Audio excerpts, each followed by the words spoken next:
പട്ടിക്കും പൂച്ചയ്ക്കും വഴി നടക്കാവുന്ന വീതികളിലൂടെ പോലും മനുഷ്യർക്ക് വഴി നടക്കാവുന്ന അവസ്ഥ കേരളത്തിലില്ല. അയിത്തം പശുവിൻ്റെ പേരിലുള്ള കൊല്ലലും പശുവിനെ കൊല്ലലും ഒക്കെ ഇന്ത്യയിൽ ഒരു നിരന്തരം നടന്നുകൊണ്ടിരുന്ന കാര്യമാണ്. ബീഫിനെ കുറിച്ചും പശുവിനെ കുറിച്ചുമൊക്കെ ആളുകൾ കേരളത്തിൽ സംസാരിക്കുന്നത് എനിക്ക് തോന്നുന്നു വളരെ അടുത്താണ്. മതമാണ് ഏറ്റവും വലിയ സംഭവം എന്ന് പറഞ്ഞ് സർക്കാരുകളും ഭരണകൂടങ്ങളും രാഷ്ട്രീയ പാർട്ടികളും നടക്കുന്നു. മതം നല്ലതായിട്ടാണ്. ഇന്ത്യയുടെ പശു ലഹള ചരിത്രം നോക്കുകയാണെന്നുണ്ടെങ്കിൽ ഏറ്റവും സമാധാനപരമായിട്ടുള്ള അവസ്ഥയാണ് ഇപ്പോൾ നടന്നു പോകുന്നത്. ഇപ്പോൾ ഒരു ഹിന്ദു ഉത്സവം വരുന്ന സമയത്ത് മുസ്ലിങ്ങളുടെ ഇറച്ചിവെട്ട് നിരോധിക്കണം. ഇതായിരിക്കും പ്രധാനപ്പെട്ട അവരുടെ ആവശ്യം. അത് നിരോധിക്കാൻ പറ്റില്ലെന്നുണ്ടെങ്കിൽ അവിടെ ലഹളയാണ്. ബ്രിട്ടീഷുകാർ ഒരുപാട് കഷ്ടപ്പെട്ടു. അമ്പലത്തിൽ പോയാൽ ആശ്വാസം കിട്ടുന്നില്ലേ? അതേപോലെ ഹോമിയോ വഴിയും രോഗം മാറുന്നുണ്ട്. അതൊരു ഫെയ്ത്ത് ഹീലിംഗ് ആണ്. ഞാൻ പല അമ്പലങ്ങളിൽ പോകുമ്പോഴാണെങ്കിലും അവിടെ ഞാൻ കണ്ടിട്ടുള്ള ഒരു കാര്യമാണ്, അഹിന്ദുക്കൾക്ക് പ്രവേശനമില്ല. പ്രധാനപ്പെട്ട അമ്പലങ്ങളിൽ പോലും അതുണ്ട്, ഇന്നും ഉണ്ട്. നമ്മൾ എഡ്യൂക്കേറ്റഡ് ആണെന്ന് പറയുമ്പോഴും ഇന്നുണ്ട്. അതെന്തുകൊണ്ടായിരിക്കും മാറാത്തതെന്ന് തോന്നുന്നത്?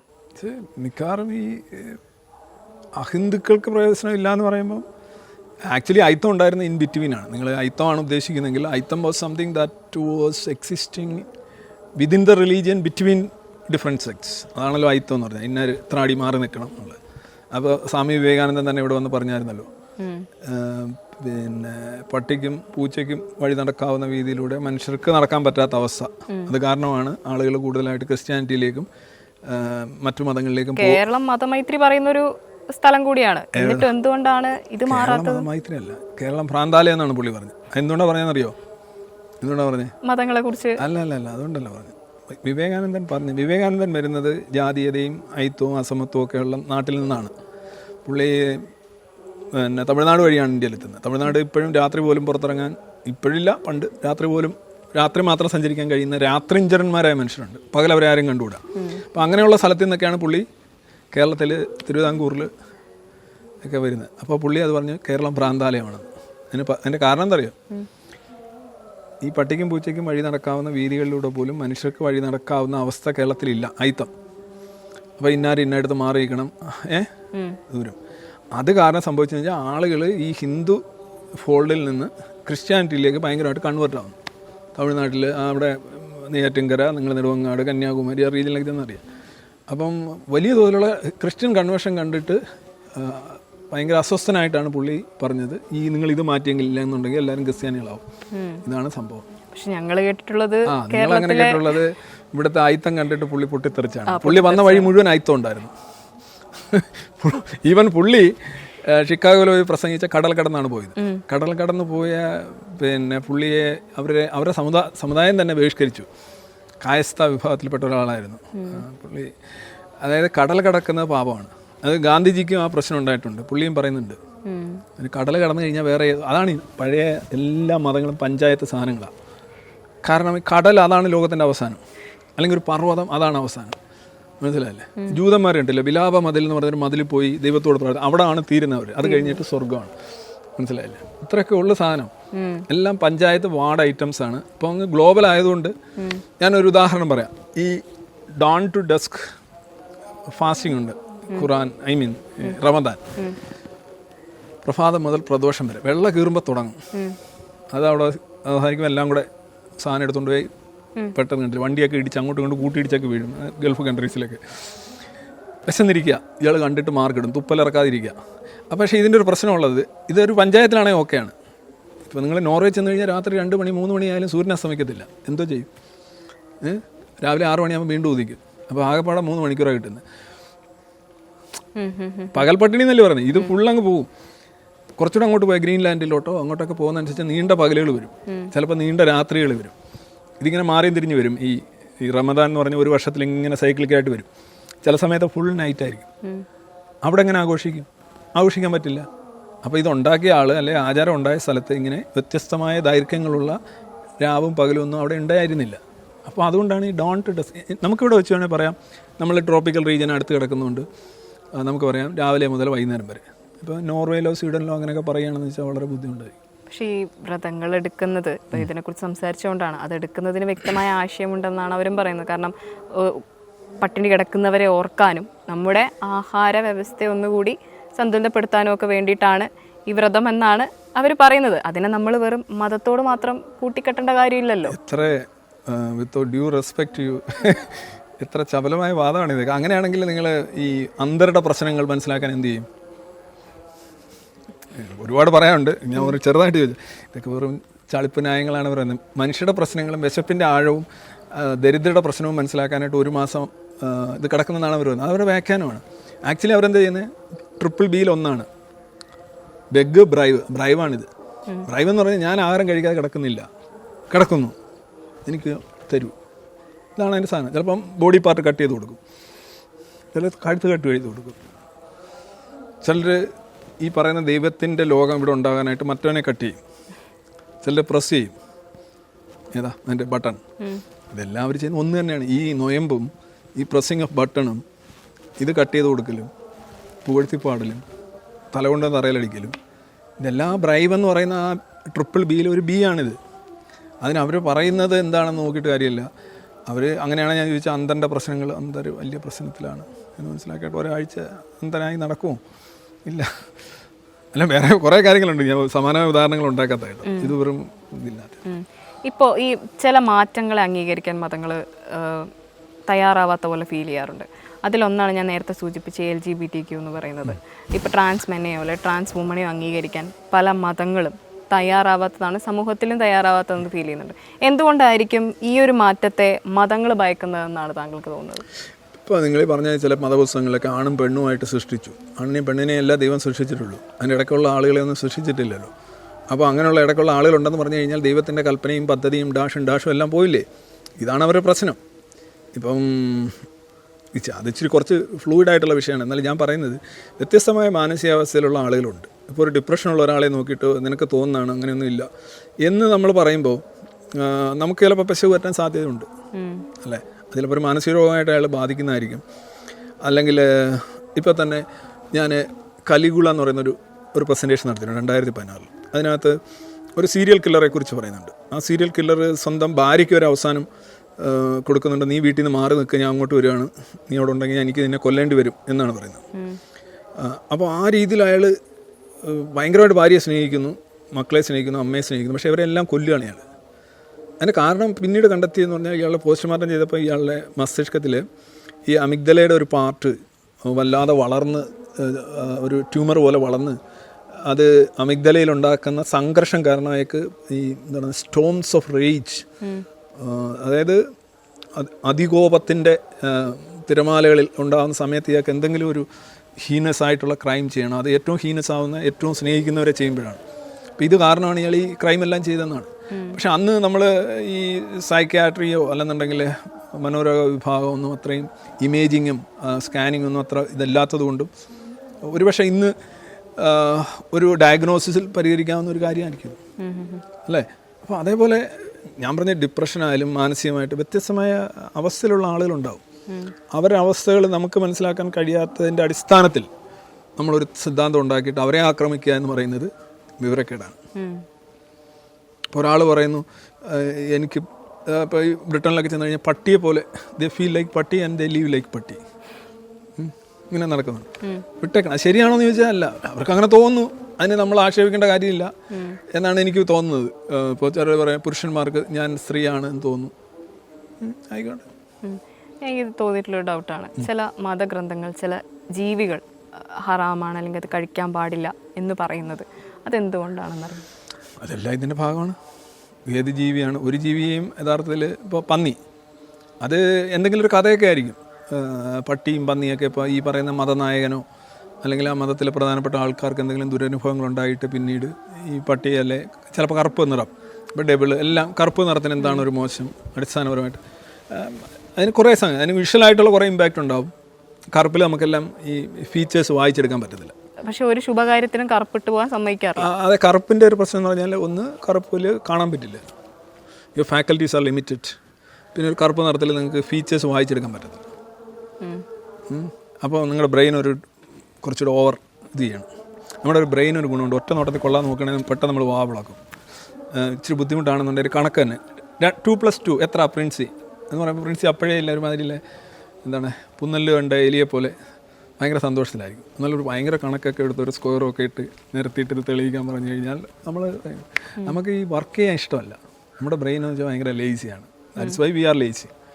അപ്പോൾ നമ്മളെ സംബന്ധിച്ച് നമ്മളെ വെല്ലുവിളിക്കുന്ന ഒന്നും നമുക്കിഷ്ടമല്ല. അതാണ് വസ്തുത. പക്ഷേ ഇങ്ങനെ അത് ചെയ്യരുത്, അല്ലാതെ കഴിക്കരുത് എന്ന് പറയുന്ന ഒരു മൃഗത്തെയോ നമ്മൾ കഴിക്കുമ്പോൾ അത് നമ്മളെ കൊല്ലാനുള്ളൊരായുധമാക്കി മാറ്റുക എന്ന് പറയുന്നതല്ലേ, അതല്ലേ ഇപ്പോൾ സംഭവിച്ചുകൊണ്ടിരിക്കുന്നത്. അത് ഇപ്പോഴല്ലേ, ഇപ്പോൾ ബീഫിൻ്റെ കാര്യമാണ് പറഞ്ഞത്. ബീഫ് എന്നാ തുടങ്ങിയത്?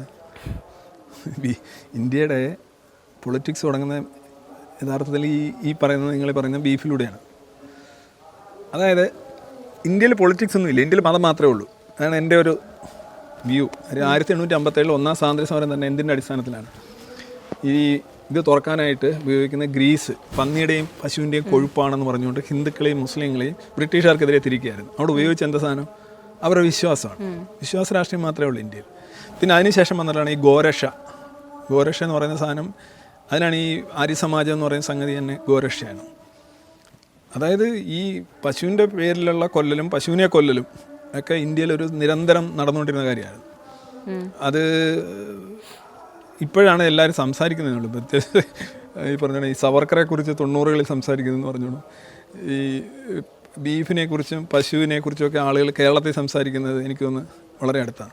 പക്ഷെ അന്ന് ഞാനൊരു പുസ്തകം എഴുതിയിട്ടുണ്ട്, ബീഫും ബിലീഫും എന്ന് പറഞ്ഞാൽ. പുസ്തകത്തിനകത്തുണ്ട് ഇന്ത്യയിലായിട്ട് 25 പരം സംസ്ഥാനങ്ങളിൽ ബീഫ് നിരോധനമുണ്ട്, ശിക്ഷയുണ്ട്. 7 വർഷം, 8 വർഷം, 5 വർഷം, 10 വർഷം, അങ്ങനെ പല പല ശിക്ഷകളുണ്ട്.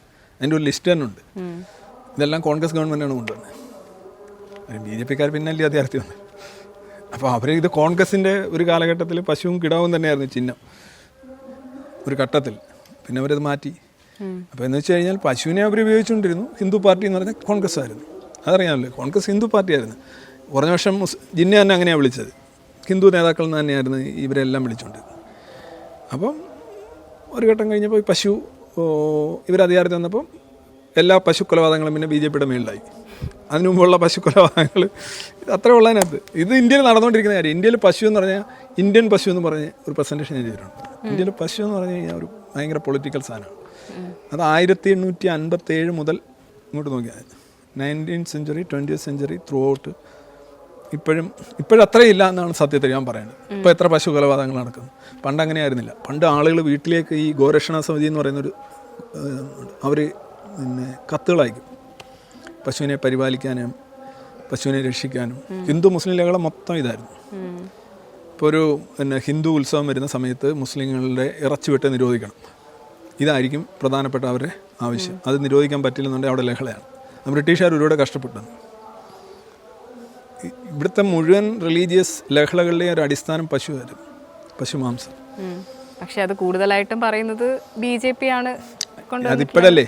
ഇപ്പോൾ എന്ന് വെച്ചാൽ ഞാൻ പറയുന്നത് ഇന്ത്യയുടെ പശു ലഹള ചരിത്രം നോക്കുകയാണെന്നുണ്ടെങ്കിൽ ഏറ്റവും സമാധാനപരമായിട്ടുള്ള അവസ്ഥയാണ് ഇപ്പോൾ നടന്നു പോകുന്നത്. അടിച്ചോലുണ്ടോ ഞാൻ പറഞ്ഞ ലെവൽ ഇതായിരുന്നില്ല. ഈ പശുവിനെ കൊല്ലലും പശുവിൻ്റെ പേരിൽ കൊല്ലലും പശുവിൻ്റെ പേരിൽ ഏറ്റുമുട്ടലും ഇന്ത്യ ചരിത്രം 1857 മുതൽ ഇപ്പോൾ 2025 വരെ നോക്കുകയാണെന്നുണ്ടെങ്കിൽ അത് ദുർബലപ്പെടുന്ന ചരിത്രമാണ് നമ്മൾ കാണുന്നത്. ഒരു 1900 ഇപ്പം ഞാനൊക്കെ 70-80 കാലഘട്ടം എന്ന് പറഞ്ഞാൽ അതധികം കേൾക്കാനില്ല. പിന്നെ ഈ 2014 ശേഷം മോദി കയറിയപ്പോൾ വീണ്ടും ഒരു ട്രിഗർ ഉണ്ടായി. പിന്നെ അത് കഴിഞ്ഞ് ഇപ്പോൾ കേൾക്കുന്നുണ്ടോ? 5 വർഷമായിട്ട് ഇല്ല. ഇപ്പോൾ ആ സംഭവങ്ങളൊന്നും കേൾക്കുന്നില്ല. ഇത് കുറച്ച് കഴിഞ്ഞ് വേണമെങ്കിൽ ചിലപ്പം ഒന്നുകൂടാകും. പിന്നെ ഇപ്പോൾ എൻ്റെ പ്രശ്നമുള്ളത് വിജിലാൻറ്റിസം, വിജിലാൻറ്റിസം എന്ന് പറഞ്ഞു കഴിഞ്ഞാൽ ഈ ഗ്രൂപ്പുകൾ കൗവിനെ കൊണ്ടുപോകുന്നത് നോക്കി പിടിക്കാനൊക്കെ നടക്കുന്ന ഗ്രൂപ്പുകൾ, അത് ഇപ്പോഴുണ്ട്, അത് പണ്ടുമുണ്ട്. ഈ സമയത്ത് തന്നെ ഞാൻ ചില ലിറ്റ്മസിൻ്റെ തന്നെ ചില പോസ്റ്റുകളൊക്കെ നോക്കുമ്പോൾ അതിൽ കണ്ടൊന്നാണ് ഈ കുരങ്ങനിൽ നിന്നാണ് മനുഷ്യനുണ്ടായത് എന്നുള്ളത് നമ്മൾ ചെറിയ ക്ലാസ്സിൽ പോലും പഠിച്ചിട്ടുള്ള ഒരു കാര്യമാണ്. ആ സിദ്ധാന്തത്തെ താങ്കൾ എതിർക്കുന്നത് എന്തുകൊണ്ടാണ്? കുരങ്ങനിൽ നിന്ന് മനുഷ്യനുണ്ടായെന്നല്ല, കുരങ്ങനും മനുഷ്യനൊക്കെ ഒരു പൊതുപൂർവ്വനിൽ നിന്നുണ്ടായി എന്നാണ് പറയുന്നത്. അതായത് ലൈക്ക് നമ്മൾ വലിയൊരു ആൽമരം എടുക്കുകയാണെന്നുണ്ടെങ്കിൽ ആൽമരത്തിൻ്റെ വേരുകളാണ് ഈ ബാക്ടീരിയ വൈറസ് സ്ഥലമാണ്. പിന്നെ അതിൻ്റെ വലിയൊരു തണ്ട് അല്ലേ, തണ്ടിൽ നിന്ന് ഒരു ശാഖയിൽ നിന്ന് ഉപശാഖയിൽ നിന്നൊരു ചില്ലയിൽ നിന്നൊരു കൊമ്പിൽ ഒരു 4 നിൽക്കുന്നുണ്ട്. ഇപ്പോൾ ഗിബ്ബൺ, ഒറാങ്ങൊട്ടൻ, മനുഷ്യൻ, ഗറില്ല, ചിമ്പൻസി, ഇതെല്ലാം ഇത് ഇങ്ങനെ നോക്കിയാൽ മതി. നമ്മളിങ്ങനെ പോകും. അപ്പോൾ നമ്മളെല്ലാം വരുന്നത് ഇവിടെ നിന്നാണ്, ഈ റിസ്റ്റിൽ നിന്നാണ്. ഇതാണ് നമ്മുടെ പൊതുപൂർവ്വൻ. റിസ്റ്റ് വരുന്ന എൽബോയിൽ നിന്നാണ്. Elbow shoulder to your brain. Like ഇല ടു കൊമ്പ്, കൊമ്പ് ടു ചില്ല, ചില്ല ടു ഉപശാഖ, ഉപശാഖ ടു ശാഖ, ശാഖ ടു തടിത്തണ്ട്, തടിത്തണ്ട് ടു വേര്. നമ്മൾ ഇതാണ് ഈ ഇവല്യൂഷൻ എന്ന് പറയുന്നത്. അപ്പോൾ നമ്മളുടെ തൊട്ടടുത്ത് വരുന്ന കസിനാണ് ഈ പറയുന്ന പ്രൈമേറ്റ്സ്, ഈ മങ്കി എല്ലാം. അല്ലാതെ മങ്കിയിൽ നിന്നല്ല നമ്മളുണ്ടായത്. മങ്കി ഇപ്പോൾ ഈ 5 വിരൽ ഇതൊന്നും ഇങ്ങോട്ട് പോയി. ഇപ്പോൾ ഇവിടം വരെ നമുക്ക് ഒന്നേ ഉള്ളൂ. അന്ന് ഈ പൊതുപൂർവ്വനുള്ള സമയത്ത് ഈ ചിമ്പൻസിയും ഗറിലയും ഒറാങ്ങോട്ടും ഇതൊന്നുമില്ല, ഇത് മാത്രമേ ഉള്ളൂ. മനസ്സിലായോ? ഇവിടെ അതുമില്ല, ഇവിടെ വേറെന്നാണ്.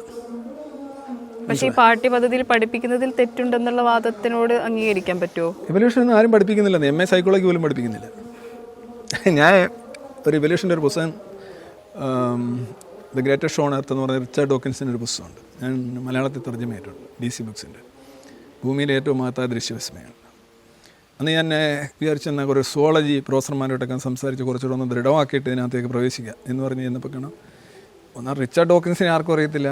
ഇവല്യൂഷൻ ചോദിക്കുമ്പോൾ ചുമ്മാ ഏതോ 1-2 ഡെഫിനിഷൻ നമ്മൾ കണ്ടിട്ടുള്ള ഒരു ചിത്രമാണ്, കുരങ്ങനിൽ നിന്നിങ്ങനെ ചിത്രം തെറ്റാണ്. ആ ചിത്രമൊക്കെ ഡിബങ്ക് ചെയ്യപ്പെട്ടിട്ടുള്ളതാണ്, അത് തെറ്റാണ്. അങ്ങനെയല്ല. ഞാൻ ഈ പറഞ്ഞ ഉദാഹരണം നോക്കി, ഒരു ബനിയൻ ട്രീ, അത് ചാൾസ് ഡാർവിൻ്റെ പുസ്തകത്തിൽ വളരെ കൃത്യമായിട്ട് പുള്ളി ഇങ്ങനെ വെച്ച് വരച്ച് കൊമ്പ് വെച്ച് ഇങ്ങനെ വെച്ചിട്ടുണ്ട്. അതിനകത്ത് അടിപൊളി ഐ തിങ്ക് എന്നെഴുതിയിട്ടുണ്ട്.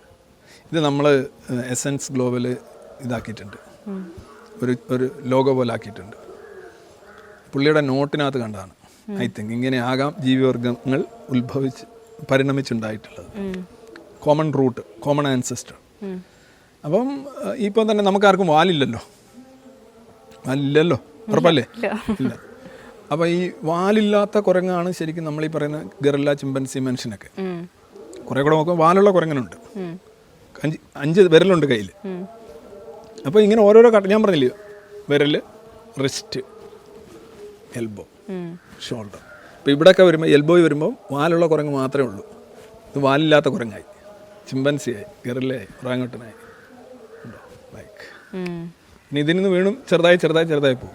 പിന്നെ ഓരോരോ സ്ഥലങ്ങളിലേക്ക് പോകുമ്പോൾ അത് ആഫ്രിക്കയിലുള്ള മനുഷ്യരും, അപ്പോൾ ട്രോപ്പിക്കൽ റീജിയൻ ആയതുകൊണ്ട് കൂടുതൽ സൂര്യപ്രകാശം കിട്ടും. അപ്പോൾ അവരുടെ മെലനോസൈറ്റ് സെൽസ് കൂടുതൽ ട്രിഗേർഡ് ആവും, സ്കിന്ന് കൂടുതൽ ഡാർക്ക് ആവും.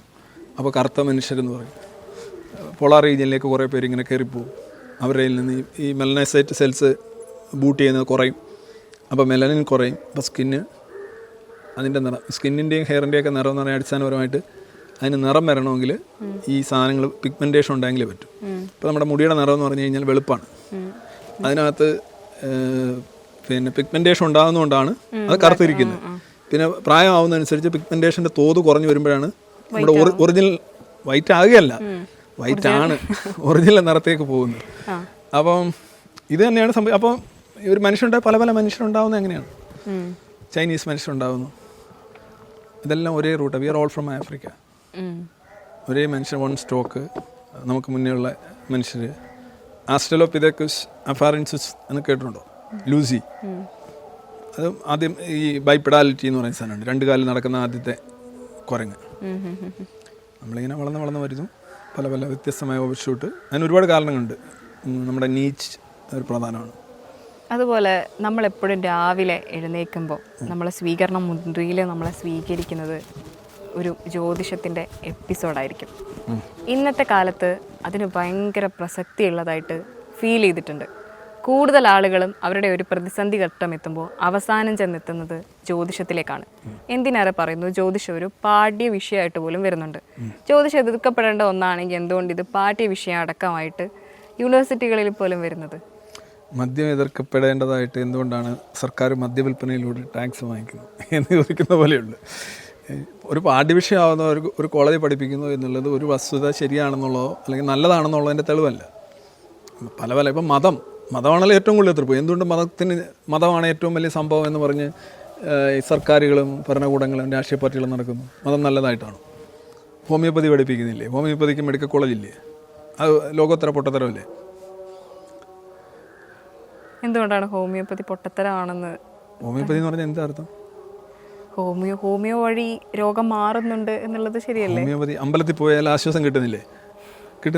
അതേപോലെ ഹോമിയോ വഴിയും രോഗം മാറുന്നുണ്ട്. അതൊരു ഫെയ്ത്ത് ഹീലിംഗ് ആണ്. അതിനകത്ത് മരുന്നില്ല എന്നറിയാവോ ഹോമിയോപ്പതിയിൽ? പക്ഷെ എന്തിനാണ് അതിനെ ഇത്ര കഠിനമായി നിങ്ങൾ എതിർക്കുന്നതിന്റെ ഒരു കാര്യം? കഠിനമായൊന്നും എതിർക്കുന്നില്ല. അതെന്താ പറയുക, കഠിനമാണെന്ന് തോന്നേണ്ട കാര്യം എന്നറിയോ? അതൊരു പഞ്ചാര മുട്ടായി ഏർപ്പാടാണ്, ആരെയും കൊല്ലുന്നില്ലല്ലോ, സൈഡ് എഫക്റ്റ് ഇല്ലല്ലോ അല്ലേ എന്നൊക്കെ പറയും. സൈഡ് എഫക്റ്റ് ഉണ്ടെങ്കിലല്ല സൈഡ് എഫക്റ്റ് ഉണ്ടാവും. ആദ്യം ഒരു എഫക്റ്റ് ഉള്ള സാധനത്തിനാണ് സൈഡ് എഫക്റ്റ് ഉണ്ടാകുന്നത്. പക്ഷേ ഹോമിയോപ്പതിയിൽ എപ്പോഴും പതിയാണ്. ഡയബറ്റീസ് ഉണ്ടാവാൻ സാധ്യതയുണ്ട് ഹോമിയോപ്പതി, അതാണ് അതിൻ്റെ സൈഡ് എഫക്റ്റ്. ഈ പഞ്ചസാരയൊക്കെ കൂടുതൽ കഴിച്ച് നിങ്ങൾക്ക് ഡയബറ്റ് പേഷ്യൻ്റ് ആണെന്നുണ്ടെങ്കിൽ നിങ്ങളുടെ രക്തത്തിലെ പഞ്ചസാരയുടെ അളവ് കൂടി നിങ്ങൾക്ക് വേണമെങ്കിൽ അത് ഷൂട്ട് ചെയ്യാൻ സാധ്യതയുണ്ട്. അല്ലാതെ നിങ്ങളെ കൊണ്ട് അതുകൊണ്ടൊരു പ്രയോജനമില്ല. ഹോമിയോപ്പതിയുടെ ബേസിക് അറിയാവോ? ഹോമിയോപ്പതിയുടെ ബേസിക് ഇത്രയേ ഉള്ളൂ, ഒരു സാധനം കൂടുതൽ നേർപ്പിക്കും തോറും അതിൻ്റെ വീര്യം കൂടുന്നു. അത് നിങ്ങൾ അംഗീകരിക്കുമോ? വീര്യം കൂടുന്നു എന്നുള്ളത്, ഒരു കാര്യം നേർപ്പിക്കും തോറും അതിൻ്റെ വീര്യം കൂടുന്നു എന്ന് പറയുമ്പോൾ പിന്നെ ഈ നേർപ്പിക്കൽ എന്ന് പറഞ്ഞതിൻ്റെ അർത്ഥം എന്താ? അത് കുറയ്ക്കുക എന്നുള്ളതാണ്. ആണ്. അപ്പോൾ അതിൻ്റെ വീര്യം കൂടുന്നത് എങ്ങനെയാണ്? കുറയുമ്പോൾ ചുരുങ്ങി ചുരുങ്ങി വരുന്നോണ്ടാണ്. ഇപ്പോഴാണ് ഫൺ ഏരിയ വന്നത്. പ്രിൻസി, ഒരു കാര്യത്തിൽ നമ്മൾ വെള്ളം ഒഴിക്കുന്നതിരിക്കട്ടെ, വെള്ളം ഒഴിക്കുമ്പോൾ അത് നേർത്ത് വരികയല്ലേ ചെയ്യുന്നത്? അതോ കൂടുതൽ സാന്ദ്രതയാണോ അതിനുണ്ടാകുന്നത്? അല്ല, നേരത്തെ. അപ്പം മദ്യപിക്കുന്നു, വെള്ളം ഒഴിച്ചടിക്കുന്നതാണോ ഒഴിക്കാതെ അടിക്കുന്നതാണോ നല്ലത്? എന്നാൽ ഹോമിയോപ്പതി പറയുന്നു ഒരിക്കലും മദ്യപിക്കാത്തവർക്കാണ് ഏറ്റവും കൂടുതൽ കിട്ടുന്നത്. അതാണ് സിമ്പിളായിട്ട് ഞാൻ പറയാം. ഞാൻ റിപ്പീറ്റ് ചെയ്യുന്നത് വെച്ചാൽ ചെയ്യേണ്ടി വരും. ഇപ്പോൾ ഹോമിയോപ്പതിയുടെ ഒരു മരുന്ന്, ഒരു മദർ ടിങ്ചർ, ഒരു കറ അല്ലെങ്കിൽ ഒരു സത്ത്, മാതൃസത്ത് എന്ന് പറയും. അതൊരു ഇത്രയും വലിയൊരു ബീക്കറിൽ ഒരു തുള്ളി ഒഴിക്കുന്നു. എന്നിട്ട് ആ ബീക്കറിൽ നിന്ന് ഒരു തുള്ളി എടുക്കുന്നു. എന്നിട്ട് വീണ്ടും ഒരു ബീക്കർ കൊണ്ടുവരുന്നു, ഇത്രയും വെള്ളമുള്ള, അതിനകത്ത് ഇടുന്നു. എന്നിട്ട് ആ ബീക്കറിൽ നിന്ന് ഒരു തുള്ളി ഇടുന്നു. ഇങ്ങനെ 30 തവണ ഇത് നേർപ്പിക്കുന്നു. അപ്പോൾ ആദ്യത്തെ ഒരു തുള്ളി മരുന്നുണ്ടേ, 30ാമത്തെ ബീക്കർ ചെല്ലുമ്പോൾ ആ മരുന്നിൻ്റെ എന്തെങ്കിലും അതിനകത്ത് കാണാൻ സാധ്യത കുറവാണ് അല്ലേ? നമ്മൾ അവഗാഡ്രോ പ്രിൻസിപ്പിളൊക്കെ വെച്ച് നോക്കണമെങ്കിൽ സാധ്യത കുറവാണ്. ഇതിനെയാണ് 30C എന്ന് പറയുന്നത്. 30C എന്ന് പറഞ്ഞാൽ മിനിമം നേർപ്പിക്കലാണ്. മില്യൺസ് ഓഫ് ടൈംസ് ആണ് യഥാർത്ഥത്തിൽ ഹോമിയോപ്പതി മരുന്ന് നേർപ്പിക്കേണ്ടത്. മില്യൺ എന്ന് പറഞ്ഞാൽ 1 ദശലക്ഷം, മനസ്സിലായില്ലേ? അപ്പം ഈ മില്യൺസ് ഓഫ് തവണ നേർപ്പിച്ച ഈ മരുന്നിൽ ആദ്യം ഉപയോഗിച്ച മരുന്നിൻ്റെ ഒരു മോളിക്കൂൾ പോലും കാണില്ല. പക്ഷേ അതിന് അവർ പറയുന്നറിയാം, ആ വെള്ളം ഒന്ന് കുലുക്കണമെന്ന്. കുലുക്കുമ്പോൾ വെള്ളത്തിന് ഓർമ്മ വരുമെന്നാണ് അവർ പറയുന്നത്. വാട്ടർ ഹാസ് ഗോട്ട് മെമ്മറി, മനസ്സിലായോ? ആദ്യത്തെ മോളിക്കൂളിൻ്റെ ഓർമ്മ. അപ്പോൾ ആ മരുന്നാണ് ഏറ്റവും വീര്യമുള്ള മരുന്നെന്നാണ്. അക്കോർഡിംഗ് ടു ഹോമിയോപ്പതി മദ്യപിക്കാത്തവർക്കായിരിക്കും കൂടുതൽ കേക്ക് കിട്ടുന്നത്. കാര്യം അവരാണല്ലോ ഏറ്റവും വീര്യമുള്ളത് കഴിച്ചുകൊണ്ടിരിക്കുന്നത്. മദ്യപിക്കുന്നവർക്ക് കുറവായിരിക്കും. ഹോമിയോപ്പതി ശരിയാണ്, ഫിസിക്സും കെമിസ്ട്രി ഉൾപ്പെടെയുള്ള സയൻസ് മുഴുവൻ തെറ്റാണ്. പക്ഷേ നമ്മൾ അവരുടെ അടുത്ത് ചെല്ലുമ്പോഴാണെങ്കിലും പറയുന്നത് ഇപ്പോൾ എഫക്റ്റ് കിട്ടിയില്ലെങ്കിലും പതിയെ എഫക്റ്റ് കിട്ടുമെന്നാണ് ഒരു ഉറപ്പാണ് അവിടെ പറയുന്നത്. ഇതുകൊണ്ടൊരു ഉപയോഗവും ഇല്ലെങ്കിൽ ഇത്രയും കാലം ഇത് നിലനിൽക്കുമോ? നിങ്ങൾ ഭക്തയാണോ? കുറച്ച്. അതാണ് ഇതിൻ്റെ പ്രശ്നം. ആ കുറച്ചിലൂടെയാണ് ഇതെല്ലാം കയറി വരുന്നത്. കാരണം നിങ്ങൾ ഈ അമ്പലം കൊണ്ടും ഈ പറയുന്ന ദേവന്മാരെ കൊണ്ടും ഒരു ഉപയോഗം ഇല്ലെങ്കിൽ ഇതെല്ലാം എക്കാലത്ത് നിലനിൽക്കുമെന്നൊരു ചോദ്യം ഒന്ന് തിരിച്ച് ഞാൻ ചോദിക്കട്ടെ, അതിന് ഉത്തരം എന്താ? ഭക്തി എന്നല്ല, ഇപ്പം നേരത്തെ സൂചിപ്പിച്ചതുപോലെ ഞാൻ അമ്പലങ്ങളിൽ കൂടുതൽ പോകുന്നത്, ഇപ്പം അത് ശരിയോ തെറ്റോ എന്നുള്ളത് എനിക്കറിയില്ല. ഭക്തി എന്ന ഒരു സാധനമല്ല. എനിക്ക് അമ്പലത്തിൽ പോകുമ്പോൾ ചിലപ്പോൾ ഞാൻ ഡിപ്രസ്ഡ് ആയിരിക്കുമ്പോൾ, വിഷമിച്ചിരിക്കുമ്പോൾ, എല്ലാ അമ്പലങ്ങളല്ല, ചില അമ്പലങ്ങളിൽ പോകുമ്പോൾ മുത്തപ്പൻ ഓക്കെയാണ്. ചില അമ്പലങ്ങളിൽ പോകുമ്പോൾ ഞാൻ പോസിറ്റീവ് ആവാറുണ്ട്. അത് കൂടുതൽ ആൾക്കാരുള്ള അമ്പലങ്ങളല്ല. ചില അമ്പലങ്ങളിൽ അത് ഈവനിങ് സമയത്തോ അല്ലെങ്കിൽ പുലർക്കാലങ്ങളിലോ പോകുമ്പോൾ ഞാൻ പോസിറ്റീവ് ആവാറുണ്ട്. അതെനിക്ക് ഫീൽ ചെയ്യാറുണ്ട്. ചിലപ്പോൾ എനിക്ക് അവിടുത്തെ ഒരു സ്മെൽ അല്ലെങ്കിൽ ആ ഒരു തണുപ്പ് പെട്ടെന്ന് ഞാൻ ഓക്കെ ആവാറുണ്ട്. അങ്ങനെയുള്ള ചില അമ്പലങ്ങളിൽ പോയി ഇരിക്കുമ്പോൾ ഞാനൊന്നും പ്രാർത്ഥിക്കാറൊന്നുമില്ല, പക്ഷെ ഞാൻ അവിടെ പോവാറുണ്ട്, പോയി ഇരിക്കാറുണ്ട്. അതെനിക്കൊരു പോസിറ്റിവിറ്റി അങ്ങനെ കിട്ടാറുണ്ട്. എന്നോട് കൂടുതൽ ആളുകൾ പങ്കുവച്ചിട്ടുള്ള അനുഭവം അത് തന്നെയാണ്. ഇങ്ങനെ പോകുമ്പോൾ ഒരു പോസിറ്റിവിറ്റി കിട്ടുന്നു എന്നുള്ളത്. അങ്ങനെ ഓക്കെ, അത് നല്ലൊരു പ്രിമിസാണ്. അപ്പോൾ ഉദാഹരണമായിട്ട് ഇപ്പോൾ പ്രിൻസി ഇന്ന് ഇവിടുന്ന് മടങ്ങിപ്പോകുന്നു, നേരിട്ട് കണ്ണൂർ പോവുകയാണല്ലോ. പ്രിൻസി വീണ്ടും പോകാൻ പോകുന്നത് മുത്തപ്പൻ കോവിലോ ഇതേപോലെയുള്ള സാധനങ്ങളിലായിരിക്കും ഇതേ കണക്ക് പോസിറ്റീവ് എനർജി കിട്ടാനായിട്ട്. വേറൊരാൾ പോകുന്നത് ചിലപ്പോൾ ഒരു മോസ്കിലായിരിക്കും പോയി അപ്പോൾ അയാൾക്കും ആശ്വാസം, അനുഭൂതി, മറ്റേ ഇത് കിട്ടും. ചിലപ്പോൾ ഗുരുവായൂർ അമ്പലത്തിലായിരിക്കും പോകുന്നത്. ചിലപ്പോൾ ഒരു പള്ളിയിൽ പോയിരുന്നു ടെങ് ടെങ് നടിക്കുമ്പോഴായിരിക്കും അവർ അത് ലയിച്ച് ചേർന്ന് യേശുവുമായിട്ട് കണ്ണ് ഇതൊക്കെ ചെയ്യും. അപ്പോൾ ഇവിടെ എല്ലാം പോകുന്നവർക്ക് നിങ്ങളീ പറഞ്ഞ അനുഭൂതി, ആശ്വാസം, ആ സാധനം എല്ലാം കിട്ടുന്നുണ്ട്. പക്ഷേ ഈ സാധനങ്ങളെല്ലാം വ്യത്യസ്തമാണ്. പക്ഷെ എല്ലാവർക്കും ഒരേപോലെ കിട്ടുന്നുണ്ട്. ചിലപ്പോൾ ഒരു കുടിയനെ കള്ള് ഷാപ്പിൽ ചെല്ലുമ്പോഴായിരിക്കും ഇതേ ആശ്വാസം കിട്ടുന്നത്. അവനെ പറക്കം പാഞ്ഞ് അവിടെ ചെല്ലുമ്പോഴായിരിക്കും ഒരെണ്ണം അടിക്കുമ്പോൾ ഇപ്പോഴാണ് ഒരു സുഖം വന്നതെന്ന് പറയും. ഇവിടെ എല്ലാം നടക്കുന്ന സംഭവം എന്താണ്? ഒരിടത്ത് ചെല്ലുന്നു, അത് വ്യത്യസ്തമാണ്, ഡയമെട്രിക്കലി ഓപ്പോസിറ്റ് ആയിക്കോട്ടെ. പക്ഷേ ഈ വ്യക്തിക്ക് ആശ്വാസം, അനുഭൂതി ഇതെല്ലാം കിട്ടും. അവിടെ എന്താ നിങ്ങൾ മനസ്സിലാക്കുന്നത് എന്താണ്? ഈ സ്ഥലങ്ങളല്ല മറിച്ച് നിങ്ങൾ ഈ കൊണ്ടുചെല്ലുന്ന നിങ്ങളുടെ ഈ മസ്തിഷ്ക അവസ്ഥകളാണ് അവിടെ അത്ര ഒരു ഫലം നിങ്ങൾക്ക് ഉണ്ടാക്കുന്നതെന്നല്ലേ എൻ്റെ വ്യക്തം. അല്ലെന്നുണ്ടെങ്കിൽ ഗുരുവായൂരിൽ പോയി കിട്ടുന്ന സാധനം പള്ളിയിൽ പോയും കള്ള് ഷാപ്പിൽ പോയും ഓരോ വ്യത്യസ്ത സ്ഥലങ്ങളിൽ പോയി എങ്ങനെ കിട്ടും നമുക്ക്? ഇവിടെയാണ് പ്രശ്നം. ഈ സ്ഥലമല്ല, നിങ്ങൾ നിങ്ങളുടെ മസ്തിഷ്കത്തെ പരുവപ്പെടുത്തി ചിന്തിക്കുന്ന രീതി കൊണ്ടാണ് നിങ്ങൾക്ക് അവിടെ ചെല്ലുമ്പോൾ അത് കിട്ടുന്നത്. മനസ്സിലായി? ഇപ്പോൾ ശബരിമലയിൽ പോകുന്നു അല്ലേ, തോട്ടെ ഗുരുവായൂർ പോകുന്ന ചിലർ. ഞാനൊരു ഗുരുവായൂരിൻ്റെ കാര്യം പറയാം. ലോക്കലായിട്ട് കൃഷ്ണൻ്റെ അമ്പലം ഉണ്ടാവും, അന്ത്യത്തിരി എത്തിക്കാത്ത കൃഷ്ണനായിരിക്കും, അടിപൊളിയാണ്. പക്ഷേ നമ്മുടെ നായിക അവിടെ പോവില്ല. നമ്മുടെ നായിക കാറ് പിടിച്ച് ഗുരുവായൂർ പോകും. ഗുരുവായൂർ അവിടെ ചവിട്ടും തൊഴിയൊക്കെ കൊണ്ട് ക്യൂവിലൊക്കെ നിന്നിട്ട് ഇതേ കൃഷ്ണനെ അവിടെ കാണും. എന്തിനാണ് നമ്മുടെ നായിക അവിടെ പോകുന്നത്? ഇത് ഒരു ദൈവത്തിൻ്റെ കാര്യം തന്നെ. ഞാൻ മറ്റേ യേശു അള്ള പിന്നെ മുത്തപ്പനൊക്കെ വ്യത്യസ്തമാണെന്നെങ്കിലും പറയാം. ഇത് ഒരേ ദൈവത്തിൻ്റെ ഒന്ന് ഹോൾസെയിൽ ലോക്കൽ ഡിഫറെൻറ്റ് ബ്രാഞ്ചുകളാണ്. പ്രിൻസ് ഇത് നമ്മുടെ ബ്രെയിൻ നമ്മളങ്ങനെ സെറ്റ് ചെയ്ത് വെച്ചിരിക്കുന്നുണ്ടാണ്. അല്ലാതെ ഗുരുവായൂരിൻ്റെയോ ലോക്കൽ കൃഷ്ണൻ്റെയോ മുത്തപ്പൻ്റെയോ പ്രശ്നമല്ല. ആഫ്രിക്കയിൽ ഒരാൾക്ക് ഇതേ കണക്കൊരു പ്രിൻസി ഉഗ്ലുവ എന്ന് പറയുന്ന ഒരു പെൺകുട്ടി ഉണ്ടായിരിക്കും. അവൾക്ക് ഇതേ ശാന്തിയും സമാധാനവും കിട്ടുന്നത് അവിടുത്തെ ചിലപ്പോൾ ഒരു എന്തെങ്കിലും ഒരു പാറദൈവമോ അല്ലെങ്കിൽ ഏതെങ്കിലും ഒരു ദൈവമായിരിക്കും. ഇതേ സാധനം കിട്ടും. ഇതേ രീതിയിൽ ഡോപ്പമീൻ ഉണ്ടാവും, ശാന്തമാവും, സ്വസ്ഥമാവും, ഡിപ്രഷൻ പോവും. നമുക്ക് ഈ മാനസിക പ്രശ്നങ്ങൾ മാറ്റാനായിട്ട് എല്ലാ ഗോത്രങ്ങളിലും വ്യത്യസ്തമായ ടെക്നിക്കുകളില്ലേ? എല്ലാവരെയും മാനസിക പ്രശ്നങ്ങൾ പോകുന്നില്ലേ? ഇപ്പോൾ എനിക്ക് വേണേൽ പ്രിൻസിയുടെ ബാധ എനിക്ക് മാറ്റാൻ പറ്റും. കാരണം എന്താണ്? ബാധയിൽ പ്രിൻസ് വിശ്വസിക്കുന്നു, അല്ലെങ്കിൽ എനിക്ക് മാറ്റാൻ പറ്റില്ല. ഇപ്പോൾ എൻ്റെ ഒരുത്തൻ ബാധ മാറ്റാൻ വന്നു കഴിഞ്ഞാൽ അവൻ ഊപ്പാട് വരും. That will be the last time he tries to dash ബാധ ഔട്ട് ഓഫ് സംബഡി. ഒരു എത്തീസ്റ്റിക്ക് ബാധ മാറ്റാൻ ചെല്ലാൻ പറ്റുമോ? ഒരു സ്കോപ്പും ഇല്ല. പക്ഷെ ഒരു വിശ്വാസം ഇടയ്ക്ക് നടക്കും അല്ലേ? ഗംഗയിൽ നിന്ന് ബാധ മാറ്റാൻ കാര്യം ഗംഗയ്ക്ക് ബാധയിൽ വിശ്വാസമുണ്ട്. വിശ്വാസം ഉണ്ടെങ്കിൽ ബാധ കയറ്റാനും മാറ്റാനും പറ്റും.